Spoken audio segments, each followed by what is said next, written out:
पिछले कुछ लेक्चर्स में हम हैलो एल्केन और हैलो एरिन्स के काफ़ी सारे प्रिपरेशन मेथड को हमने पढ़ा है। अब जो अगला है वो है physical properties and chemical properties. तो सबसे पहले हम फिजिकल प्रॉपर्टीज़ को पढ़ेंगे। आपको पता होगा फिजिकल प्रॉपर्टी क्या होती है।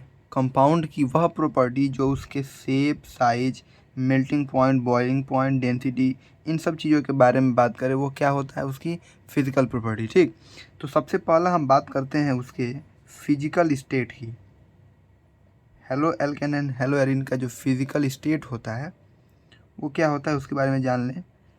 तो जितने भी अल्काइल हैलाइड होते हैं, जनरली जो एल्काइल हैलाइड होते हैं वो क्या होते हैं, कलरलेस होते हैं। ठीक, इनके पास कोई कलर नहीं होता है। कब? जब वो प्योर होते हैं। ठीक है, यानी प्योर स्टेट में अल्काइल हैलाइड क्या होते हैं, कलरलेस। अगर हम उसमें कुछ इम्प्योरिटीज़ ऐड कर दें तो हो सकता है उसके कलर में क्या आ जाए, चेंजेस आ जाए। ठीक, ये हो गया अल्काइल हैलाइड के बारे में। बात करें ब्रोमाइड एंड आयोडाइड वाले कंपाउंड की, तो ये कुछ कलर को डेवलप करते हैं। ठीक है, जनरली जो अल्काइल हैलाइड होते हैं, क्लोराइड, फ्लोराइड, वो कलरलेस होते हैं, लेकिन कुछ जो ब्रोमाइड और आयोडाइड के कंपाउंड है वो क्या करते हैं, कलर डेवलप करते हैं। ठीक है, ये कलर को क्या करते हैं, डेवलप करते हैं। यानी जनरल जो ट्रेंड है हमारा वो है कि जितने भी अल्काइल हैलाइड होते हैं वो कलरलेस होते हैं, और जो कुछ ब्रोमाइड और आयोडाइड के कंपाउंड होते हैं वो कलर को डेवलप कर सकते हैं। और कलर डेवलपमेंट का कारण क्या है और रीज़न क्या है इसका? Reason due to decomposition of halogen in presence of light. ठीक है, कलर का कारण क्या है, जब हम इसको लाइट में छोड़ देंगे तो लाइट के वजह से ये जो ब्रोमाइड है, आयोडाइड है, या फिर जो हैलोजन्स होते हैं वो क्या हो जाते हैं, डिकम्पोज हो जाते हैं, और इस वजह से हम क्या करते हैं, कलर को देख पाते हैं। अगर हम कुछ पिछले रिएक्शन की बात करें तो हमने जो फ्री रेडिकल सब्स्टिट्यूशन किया था उसमें हम, अगर आपने ध्यान दिया होगा, तो यूवी लाइट और साथ में डार्क भी लिखा होगा। ठीक है, डार्क लिखने का मतलब ये है कि अगर हम डार्क कंडीशन नहीं लेते हैं, अगर उसमें लाइट इंटर कर जाता है तो जो मेरे पास हैलोजन है वो डिकम्पोज हो जाएगा, और फिर जो सब्स्टिट्यूशन है वो नहीं हो पाएगा। ठीक है, यानी हम उसको ब्रेक करने के लिए यूवी लाइट का इस्तेमाल करते हैं, लेकिन अगर उसको हम जनरली किसी और लाइट में एक्सपोज कर दें तो वो क्या हो जाएगा, डिकम्पोज हो जाएगा, और अच्छे से वो फिट नहीं हो पाएगा, वो सब्स्टिट्यूशन नहीं हो पाएगा। ठीक है, तो इस वजह से हम क्या कर सकते हैं, यानी लाइट में हम उसका रिएक्शन कराते हैं, ऐसी कोई बात नहीं है, पर जनरली हम उसको डार्क में ही रख करके करते हैं। ठीक है, ये हम क्या हो गया, हमारा फिजिकल स्टेट हो गया। अगला जो है वो है बॉइलिंग पॉइंट। बॉइलिंग पॉइंट की अगर हम बात करें तो जो बॉइलिंग पॉइंट होता है, मेल्टिंग पॉइंट होता है, वो कंपाउंड के इंटर मॉलिक्यूलर फोर्स पे डिपेंड करता है। ये किस पे डिपेंड करता है? Depends on inter molecular force. और अगर हम बात करें अल्काइल हैलाइड की, तो कार्बन और हैलोजन की जो इलेक्ट्रोनिगेटिविटी है, वो इलेक्ट्रोनिगेटिविटी डिफरेंस जो है वो क्या है, हाई है। और इस इलेक्ट्रोनिगेटिविटी डिफरेंस के चलते जो भी डाइपोल मोमेंट उसमें क्रिएट होता है, यानी due to high electronegativity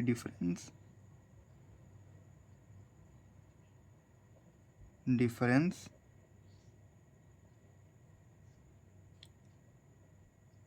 high polarity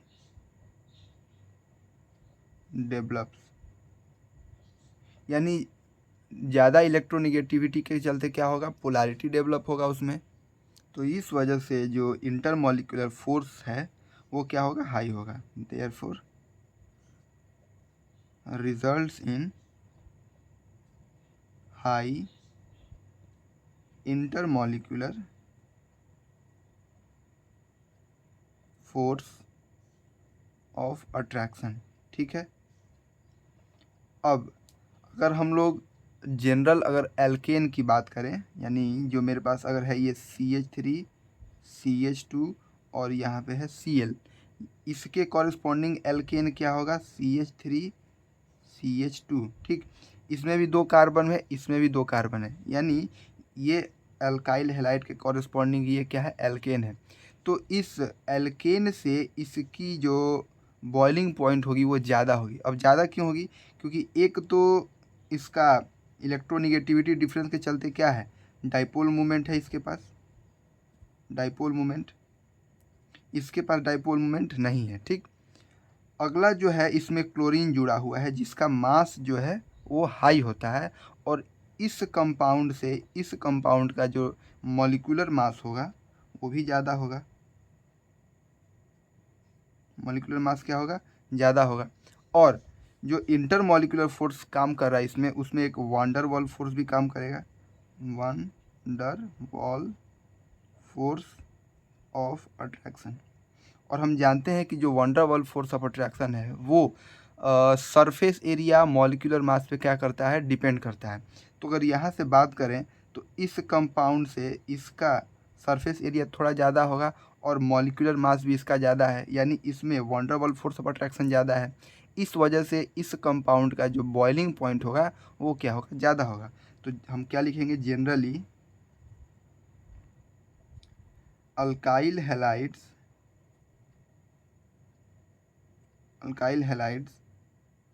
have higher boiling point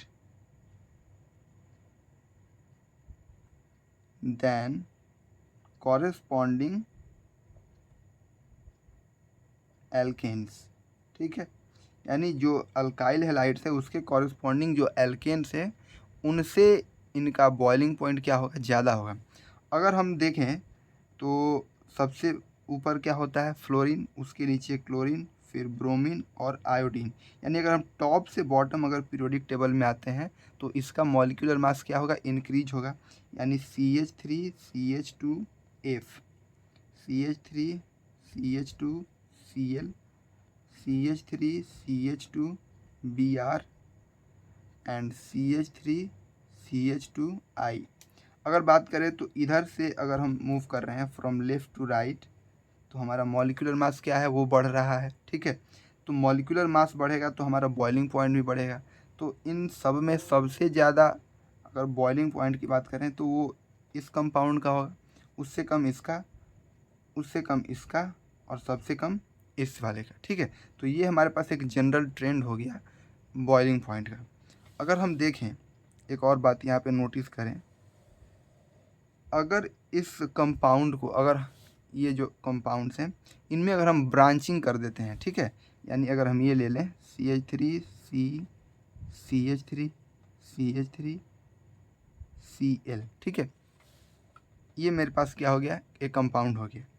अगर बात करें तो ये कुछ स्फेरिकल शेप होगा इसका, और स्फेयर का जो सरफेस एरिया होता है वो क्या होता है? मिनिमम होता है। ठीक है, अगर यहाँ से देखें इसका सरफेस एरिया क्या है? ज़्यादा। सरफेस एरिया का मतलब कि ये जो है सरफेस से कितना कांटेक्ट में है, तो सरफेस से इसका तो इतना ही पार्ट कांटेक्ट में है, और CH3 CH2 Cl इसका इतना पार्ट सरफेस के साथ कांटेक्ट में है, यानी इसका सरफेस एरिया ज़्यादा है, इसका सरफेस एरिया कम है।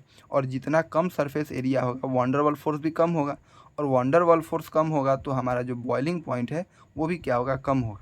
तो इस कंपाउंड का, यानी अगर हम ब्रांचिंग कर देते हैं तो हमारा बॉइलिंग पॉइंट क्या होता है? डिक्रीज होता है। यानी अगर लिख दें इसको, on increasing branching the surface area decreases. ठीक है, अगर हम ब्रांच इंक्रीज कर देते हैं तो हमारा सरफेस एरिया क्या होगा? डिक्रीज होगा। On decreasing surface area intermolecular force of attraction decreases. और अगर सरफेस एरिया को डिक्रीज कर दिए तो इंटरमॉलिक्यूलर फोर्स डिक्रीज हो जाएगा and resulting decrease in boiling point. ठीक है, और इस वजह से हमारा जो बॉइलिंग पॉइंट है वो भी क्या कर जाएगा, डिक्रीज कर जाएगा। तो ये सारी बातें हुई हमारी बॉइलिंग पॉइंट के बारे में। अगला जो है हमारा मेल्टिंग पॉइंट है। अगर हम बात करें यहाँ से मेल्टिंग पॉइंट की, तो मेल्टिंग पॉइंट जो है वो डिपेंड करता है कि जो हमारा लैटिस है वो कितना परफेक्टली फिट है क्रिस्टल में। ठीक, मेल्टिंग पॉइंट ये किस पे डिपेंड करता है, melting point depends on crystal lattice. ठीक है, ये किस पे डिपेंड करता है, क्रिस्टल लैटिस पे।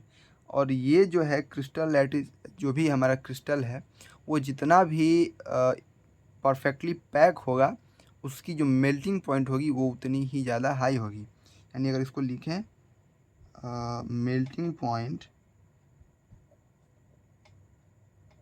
Of halo alkane and hello arenes depends on lattice structure. ठीक, ये किस पे डिपेंड करता है, लैटिस स्ट्रक्चर पे। If the crystal is perfectly packed then its melting point will be higher। ठीक है, तो अगर हम एक कंपाउंड ले और उस कंपाउंड के अगर हम आइसोमर्स ले लेते हैं, जैसे ये मेरे पास है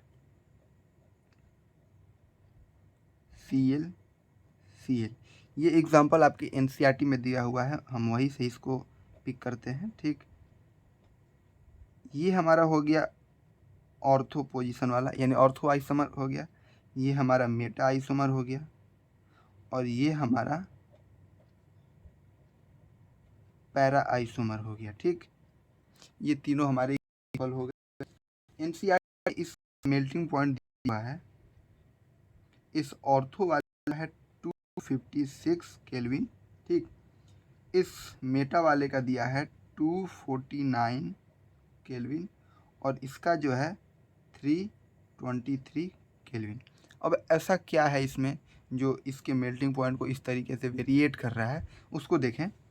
तो ये जो अगर यानी इस पैरा वाले आइसोमर का जो मेल्टिंग पॉइंट है वो हाई है। क्यों हाई है, क्योंकि इसका जो स्ट्रक्चर है वो ज़्यादा स्टेबल है।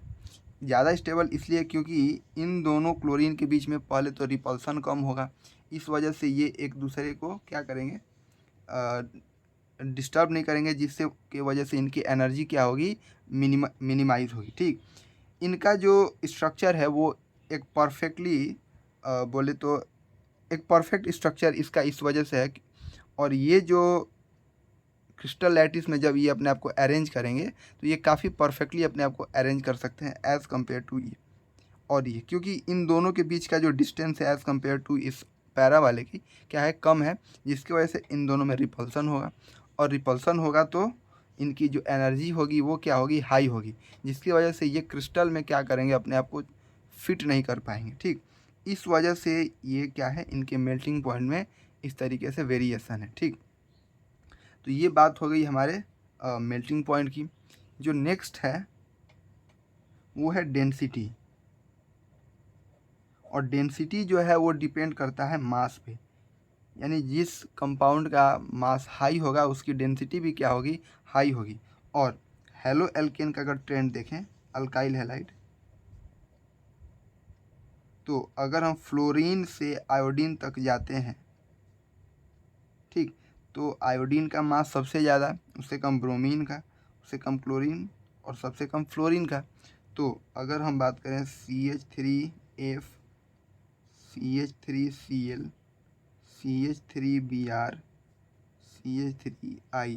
तो जिसका मास ज़्यादा होगा उसका डेंसिटी भी क्या होगा, हाई होगा। यानी इस केस में ये इसका ट्रेंड हो गया, यानी जिसके पास ज़्यादा मास होगा उसकी डेंसिटी भी क्या होगी, हाई होगी। दूसरी बात, अगर हम नंबर ऑफ कार्बन को इंक्रीज करते हैं, on increasing number of carbon atoms it leads to increase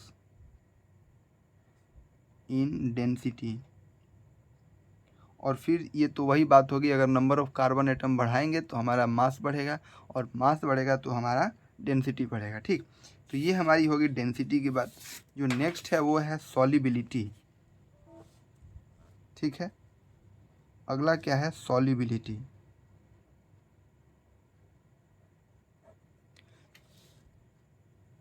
halo alkanes और हेलो अरेन्स, जो मतलब जितने भी ऑर्गेनिक कंपाउंड की अगर हम बात करें तो वो जनरली वाटर में क्या होते हैं, इनसॉल्युबल होते हैं। लेकिन हेलो एल्केन और हेलो एरिन्स थोड़ा बहुत क्या होते हैं, सॉल्युबल होते हैं। ठीक है, तो देखिए यहाँ पर देखें तो generally organic compounds, organic compound में यहाँ पर सिर्फ हम हाइड्रोकार्बन की बात करेंगे। ठीक है, हाइड्रोकार्बन्स के डेरिवेटिव की अगर हम बात करेंगे, जैसे अल्कोहल हो गया, अल्कोहल, फिनॉल, ये सारे वाटर में क्या होते हैं, सॉल्युबल होते हैं। लेकिन अगर हाइड्रोकार्बन की बात करें, जैसे CH3, CH2, CH3, तो ये हमारा जो वाटर में क्या होता है, इनसॉल्युबल होता है। जनरली ऑर्गेनिक कंपाउंड हाइड्रोकार्बन की सिर्फ बात करेंगे, आर इनसॉल्युबल इन वाटर। ठीक है, ये हो गया यहाँ पे। अगर हम देखें हेलो एल्केन में तो ये क्या होते हैं, एक पोलर कंपाउंड होते हैं। Although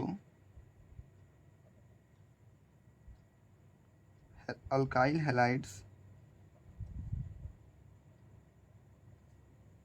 are polar in nature but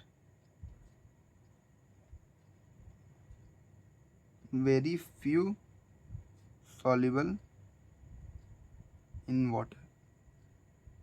और ऐसा इसलिए होता है कि जब हम हेलो एल्केन यानी अल्काइल हैलाइड को वाटर में हम डिज़ोल्व करते हैं तो जो एनर्जी रिक्वायर्ड होती है उसमें बॉन्ड ब्रेक करके और डिज़ोल्व होने की, तो वो जो एनर्जी होती है वो उस रिक्वायरमेंट को मीट नहीं कर पाती। इस वजह से जो अल्काइल हैलाइड होते हैं वो सॉल्युबल नहीं हो पाते हैं इसमें। अगर किसी कंपाउंड को वाटर में सॉल्युबल होना है तो जो भी कंपाउंड उसमें ऐड कर रहे हैं, तो जो न्यू अट्रैक्शन बन रहा है वाटर और उस मॉलिक्यूल के बीच में, तो उस न्यू अट्रैक्शन से जो एनर्जी रिलीज हो रही है वो एनर्जी रिलीज इतनी होनी चाहिए कि वाटर में जो हाइड्रोजन बॉन्ड है, यानी वाटर मॉलिक्यूल्स में अगर आप उस कंपाउंड को डिसॉल्व होना है तो उसमें जो हाइड्रोजन बॉन्ड प्रेजेंट है उसको पहले तोड़ना होगा, तब उसमें जा कर के वो डिसॉल्व हो पाएगा। यानी the energy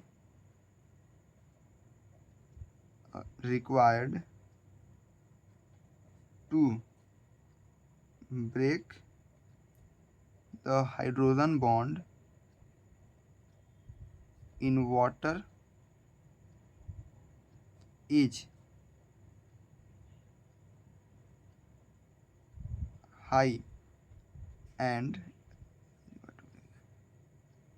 the energy released during new interaction between haloalkane is low। As a result, haloalkanes are less soluble in water। ठीक है, यहाँ से हम क्या समझ गए कि जो एनर्जी रिक्वायर्ड है हाइड्रोजन बॉन्ड को तोड़ के उस वाटर मॉलिक्यूल में सॉल्युबल होने की, वो जो एनर्जी है वो क्या है, कम है, क्योंकि जो हेलो एल्केन और वाटर मॉलिक्यूल के बीच में जो इंटरेक्शन हो रहा है उससे एनर्जी कम रिलीज हो रही है और उस रिक्वायरमेंट को मीट नहीं कर पा रही है, जिससे कि वो बॉन्ड को ब्रेक करके और उसमें वो सॉल्युबल हो पाए। ठीक, तो इस वजह से जो हेलो एल्केन होते हैं, हेलो एरिन्स होते हैं, वो वाटर में क्या होते हैं, लेस सॉल्युबल होते हैं। लेकिन ये जो हेलो एल्केन और हेलो एरिन है ये ऑर्गेनिक कंपाउंड में सॉल्युबल होगा। This compounds are more soluble in organic compound, ठीक है, और सॉल्वेंट। ऐसा इसलिए होगा क्योंकि इस केस में हेलो एरिन के केस में जो इंटरमॉलिक्यूलर फोर्स है वो जो दूसरे ऑर्गेनिक कंपाउंड है या सॉल्वेंट है उसमें जो इंटरमॉलिक्यूलर फोर्स है वो उनका जो एक्सटेंट होता है वो नियरली सेम होता है। तो जो एनर्जी रिक्वायर्ड होती है वो उस रिक्वायरमेंट को क्या कर लेती है, मीट कर लेती है, जिसके वजह से जो सॉलिबिलिटी है उसमें वो क्या बढ़ है, एज़ कम्पेयर टू वाटर वो हाई होती है। ठीक, तो ये सारी बातें हो गई हमारी physical property of halo alkane and hello arenes की। नेक्स्ट क्लास में हम लोग इसके केमिकल प्रॉपर्टीज़ को देखेंगे और जितने भी रिएक्शंस हैं उसको मैकेनिज़्म के साथ हम उसको समझने की कोशिश करेंगे। ठीक है, तो यहाँ तक आप इसको समझिए। जो एनसीईआरटी में फिजिकल प्रॉपर्टी दिया है उसको पढ़िए। एनसीईआरटी में जो फिजिकल प्रॉपर्टी दिया है वो काफ़ी है, मतलब एग्ज़ाम के पॉइंट ऑफ व्यू से। ठीक है, और जो ये हम बताए हैं वो बस यानी जो एग्ज़ाम में आपके फिजिकल प्रॉपर्टी को पूछता है वो कुछ खास ट्रेंड नहीं पूछता है, बस एक जनरल ट्रेंड है, आपको उसको याद रख लेना और ये इससे जो क्वेश्चन है वो सॉल्व होते हैं। लेकिन जो केमिकल रिएक्शंस हैं उनमें थोड़ा बहुत आपको ध्यान देने की बात होगी, जिसको हम लोग नेक्स्ट क्लास में करेंगे। ठीक है, तब तक आप इसको रिविज़न करते रहिए।